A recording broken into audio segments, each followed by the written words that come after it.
And what I was pointing out is tomorrow is actually the 500th day of our COVID-19 disaster declaration. We're seeing two pandemics at this point, not just the COVID-19 pandemic that we're familiar with, but a pandemic of disinformation, where it is keeping folks from moving past this virus and the economy from really running in all cylinders. Over the past few weeks, our region has been hard hit by the arrival of the Delta variant. The CDC estimates that the Delta variant comprises over 84% of COVID cases in the region. That includes Harris County. Cases, positivity rates, and hospitalization rates are all increasing and are all accelerating. The positivity rate is doubling every 2.3 weeks, which is faster than at every point during the past wave of the vaccine in December, where 3,500 Harris County residents lost their lives to COVID-19.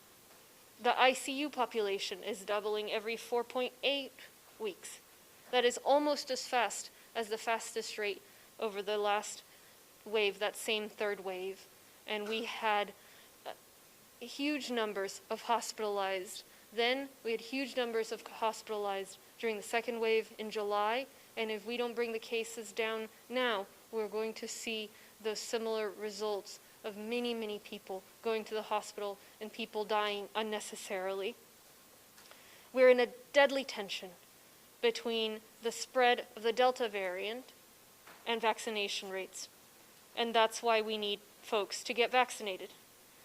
In response to this data, today I am directing the county to raise its threat level from threat level yellow to threat level orange. That means there's now significant and uncontrolled level of COVID-19 in Harris County. At yellow, we were seeing moderate but controlled level of COVID-19. We were seeing all of our trends improve because of the work everybody did. At this level, we need unvaccinated residents to minimize contact with others, to avoid any medium and large gatherings, to only visit businesses that follow public health guidance, and most importantly, to get vaccinated. That should be the pieces that the pool missed, correct? Yeah. Any questions? Judge, you talked about all the things that the county's done to get the vaccine as easy as possible. I think that kind of does touch on this a little bit, but who is not getting the vaccine? Why aren't they doing it? And why do you think that message is not getting through? How do you break through that? Right now, about 50% of the total population has gotten the vaccine. If we look at the eligible population, there's around a 40% of the eligible population that's not getting vaccinated. And the largest part of that is disinformation. It's this mistrust and folks spreading false rumors about the virus. We're seeing higher rates of unvaccinated amongst the African American community, followed by the Hispanic community here in Harris County, but really all communities have residents that are just unwilling to get the vaccine. And so that is what, the limited research that's out there tells us that the most persuasive approach for these folks that are unvaccinated is somebody they trust, telling them, explaining the research, the vaccine is safe and effective. We're going to continue doing everything we can. We're in communication with other jurisdictions to share what other ideas they have to make the vaccine even more accessible. But there's not very much else we can do as government. We need individuals to recognize that they're moving from a point of hesitancy to a point of enabling this virus, enabling these hospitalizations, and enabling these deaths.